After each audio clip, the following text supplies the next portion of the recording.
नमस्कार दोस्तों, स्वागत है आप सभी का प्रयास कोचिंग क्लासेस में। हम लोग देख रहे हैं भारत में अपवाह तंत्र।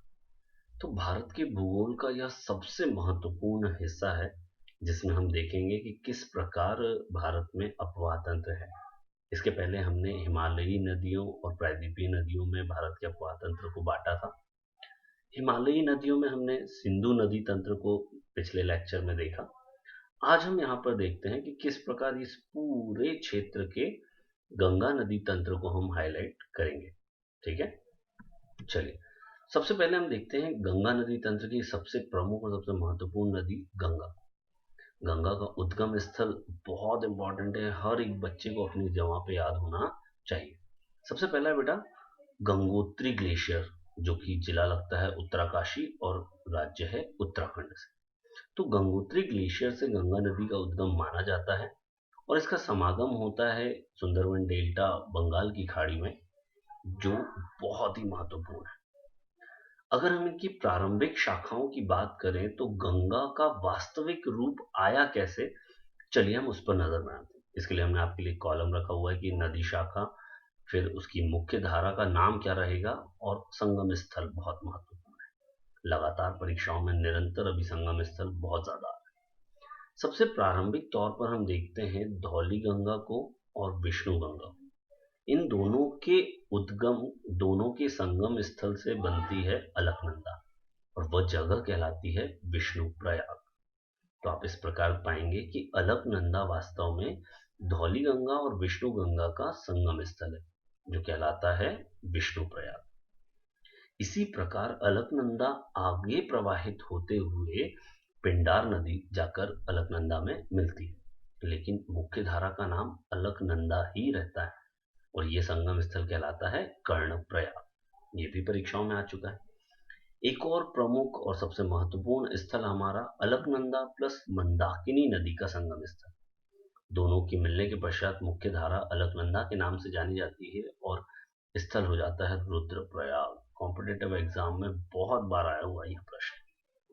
और फाइनली किस प्रकार आगे चलकर गंगा नाम दिया जाता है, वो है अलकनंदा और भागीरथी। भागीरथी हमारी पौराणिक मान्यताओं के हिसाब से भागीरथी का बहुत महत्वपूर्ण स्थान है और उसके पश्चात ही अलकनंदा जो है भागीरथी नदी गंगा के नाम से जानी जाती है।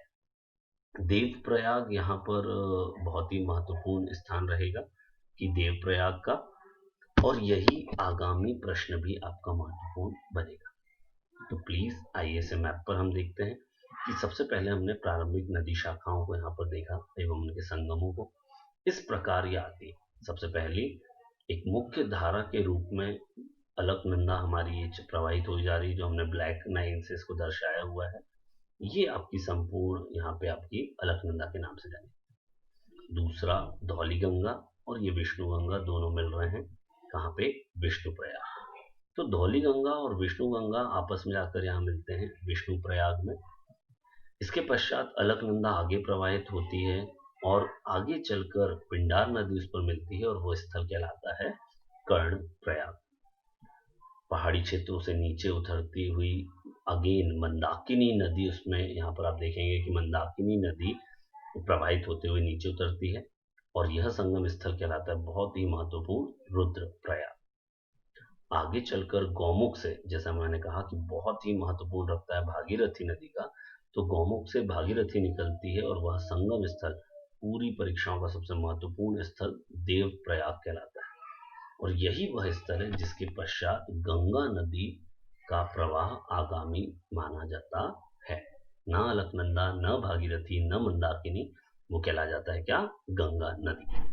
तो चलिए आइए इस महत्वपूर्ण प्रश्नों को अब हम जानते हैं। तो गंगा नदी तंत्र की अगर हम बात करें तो आगामी प्रश्नों में महत्वपूर्ण प्रश्न की अगर हम बात करें तो वो है अलकनंदा नदी का उद्गम कहां से होता है। तो संतोपंत ग्लेशियर को आपको याद रखना है, वो भी उत्तराखंड में है। इस प्रकार गंगा नदी की कुल लंबाई कितनी है, यह सबसे महत्वपूर्ण है 2525 किलोमीटर, 2525 किलोमीटर गंगा नदी की वास्तविक लंबाई। और इसी के साथ यह भारत की सबसे लंबी नदी बन जाती है। यह भारत में सर्वाधिक अपवाह क्षेत्र वाली नदी भी बन जाती है। अपवाह क्षेत्र में कैसे? संपूर्ण तंत्र की जितनी महत्वपूर्ण नदियां हैं उसमें वह कितने राज्यों से बहती हैं, कि आखिरकार गंगा नदी वास्तव में बहती कितने राज्यों से? तो वह उत्तराखंड, उत्तर प्रदेश, बिहार, झारखंड और पश्चिम बंगाल, आगामी आप इसे मैप पे भी देखेंगे, इन 5 राज्यों से प्रवाहित होती है। मध्य प्रदेश पीएससी ने पूछा कि गंगा नदी की सर्वाधिक लंबाई फिर किस राज्य में है? तो वह है उत्तर प्रदेश में। तो ये भी आपको बहुत इंपॉर्टेंटली याद रखना है। गंगा नदी पर लगने वाले कुंभ, जो कि हमारे पौराणिक मान्यताओं को दर्शाते हैं, वो कौन कौन से हैं? तो आपको ध्यान रखना है, 2 कुंभ लगते हैं, एक हरिद्वार और आपकी किताबों में दिया होगा इलाहाबाद, जिसे अब आप प्रयागराज के नाम से भी जानते हैं। गंगा नदी को बांग्लादेश में क्या कहा जाता है? तो गंगा नदी को बांग्लादेश में पद्मा की संज्ञा दी गई। और मैंने अभी चर्चा किया कि वास्तव में गंगा नदी का डेल्टा या क्या कहलाता है, तो वह है सुंदरवन या गंगा सागर, जो कि बंगाल की खाड़ी में स्थित है। डेल्टा से हमारा तात्पर्य सीधी मुख्य धारा के रूप में प्रवाहित न होकर विभिन्न शाखाओं के रूप में प्रवाहित होना। गंगा नदी की सहायक नदियां अपना विशेष स्थान लिए हुए हैं और यही पूरे संपूर्ण अपवाह तंत्र का निर्माण करती हैं। इसमें आपको ध्यान रखना है कि दिशा, कई बार दिशा से लेकर प्रश्न पूछे जाते हैं कि उत्तर दिशा से कौन कौन सी नदियां आती हैं। तो सॉरी, यहाँ पर थोड़ी सी मिस्टेक है, आपको यहाँ पे क्रॉस याद रखना है। उत्तर दिशा से आपको मिलेंगी गोमती, घाघरा, गंडक और कोसी, और दक्षिण दिशा से आपको मिलेंगी नीचे से, वो है आपकी यमुना और सोन। प्लीज बच्चों यहाँ पर बहुत ध्यान रखिएगा, टाइपिंग मिस्टेक है वहां पर। नेक्स्ट अब हम देखते हैं अपना अगर इसी को मैप पर, कि कैसे ये सहायक नदियां गंगा नदी तंत्र का निर्माण करती हैं। तो ये देखिए, ये पूरा नदी तंत्र आपका, ये उत्तराखंड, ये यूपी, ये बिहार, ये झारखंड, ये पश्चिम बंगाल, ये बांग्लादेश, इस प्रकार पूरे अपवाह तंत्र का निर्माण होता है। गंगा नदी निकलती है, सुंदरवन डेल्टा का निर्माण करती है। फिर अगली, अगर हम दक्षिण से जो हम बात कर रहे थे, हमारी यमुनोत्री से निकलने वाली यमुना नदी, जो कि प्रयागराज या इलाहाबाद में त्रिवेणी संगम का निर्माण करती है। अगली मध्य प्रदेश से आने वाली अमरकंटक से निकली हुई सोन नदी, जो कि बिहार में पटना में जाकर उसमें मिलती है। अब हम बात करते हैं उत्तर की सहायक नदियों की। तो उत्तर की सहायक नदियों में सबसे पहले गोमती, दूसरी घाघरा। गोमती नदी उत्तराखंड से आकर यूपी में मिल जाती है गंगा में। घाघरा नदी नेपाल से आती है।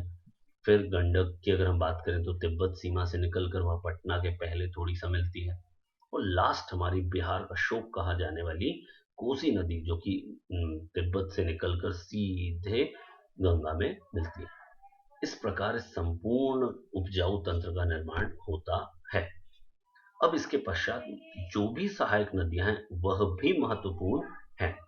सबसे पहले हमारी गंगा, यमुना। यमुना नदी की अगर हम बात करें तो यमुना नदी हमारे लिए बहुत ही महत्वपूर्ण है। इसका उद्गम होता है यमुनोत्री ग्लेशियर उत्तराखंड से, जिसको आपको याद रखना है। इसका समागम हमने भी कहा त्रिवेणी संगम प्रयागराज में। और सबसे महत्वपूर्ण है उसकी लंबाई। 1375 किलोमीटर लंबाई लिए हुई यमुना भारत की भी और साथ ही साथ गंगा की भी सबसे लंबी सहायक नदी। तो अगर आपसे पूछा जाए गंगा की सबसे लंबी सहायक नदी, तब भी यमुना। अगर आपसे पूछा जाए कि भारत के सभी अपवाह तंत्रों में सबसे महत्वपूर्ण नदी कौन सी है, तो वह भी सहायक नदी कौन सी है, तो वह है यमुना। भारत की राजधानी दिल्ली, आगामी आप अभी अभी देखेंगे भी कि कौन कौन से राज्य यहाँ पर चलते हैं, जिनको अपने को ध्यान रखना है। तो कौन कौन से शहर किस किस नदी के किनारे उनमें महत्वपूर्ण है। दिल्ली किस नदी के किनारे है? तो दिल्ली है यमुना। और यमुना की प्रमुख सहायक नदियों में केन, बेतवा, चंबल, ये हमारी प्रमुख सहायक नदियां हैं। यमुना नदी के पश्चात हम बात करते हैं अन्य सहायक नदियों की, जिसमें महत्वपूर्ण है कोसी। कोसी नदी का उद्गम गोसाई धाम श्रेणी नेपाल से होता है, जो कि तिब्बत सीमा पर क्या होता है, निकलती हुई बनाती हुई गंगा में मिल जाती है। इसके पश्चात कोसी नदी को बिहार का शोक कहा जाता है। ऑब्वियस सी बात है, पहले तो तिब्बत के ढलानों से निकलकर नेपाल की तराइयों से होते हुए वह कहाँ पहुंचती है, भारत पहुंचती है। और भारत में समतल गंगा के मैदानों पर बिल्कुल भी प्रवाह के साथ बहते हुए बिहार में शोक का माहौल बना देती है, अर्थात बाढ़ का। और बहुत नुकसान होता है क्योंकि ये अपने मार्ग में निरंतर परिवर्तन प्रदर्शित करती है। इसी प्रकार हम आगे चलते हैं गोमती नदी पर। तो अगर हम गोमती नदी की बात करें तो गोमती नदी का उद्गम स्थल है पीलीभीत पहाड़ी, जो कि उत्तराखंड से है, और उत्तराखंड से होते हुए वह यूपी में गंगा में समाहित है। इसके पश्चात तीसरी महत्वपूर्ण नदी है गंडक। गंडक नदी तिब्बत सीमा से निकलकर समागम होता है उसका गंगा नदी में। लेकिन गंडक नदी का पौराणिक महत्व इसलिए भी बढ़ जाता है क्योंकि इसमें पाए जाने वाले गोल गोल पत्थरों को सालिग्राम कहा जाता है, और उन्हीं पत्थरों के नाम पर गंडक का नाम सालिग्रामी या नारायणी भी पड़ा। और लास्ट नदी की अगर हम बात करें सहायक नदी की, तो वो है घाघरा। घाघरा नदी का उद्गम नेपाल से होता है और वह गंगा नदी में समाहित हो जाती है। इस प्रकार संपूर्ण गंगा नदी तंत्र और उसकी सभी महत्वपूर्ण नदियां आपके समक्ष हैं। प्लीज मैपिंग पे बहुत ध्यान दें और सभी नदी उद्गमों को याद करें। सभी चीजें आपके लिए महत्वपूर्ण है, टेस्ट में ये सभी आएंगी। All the best.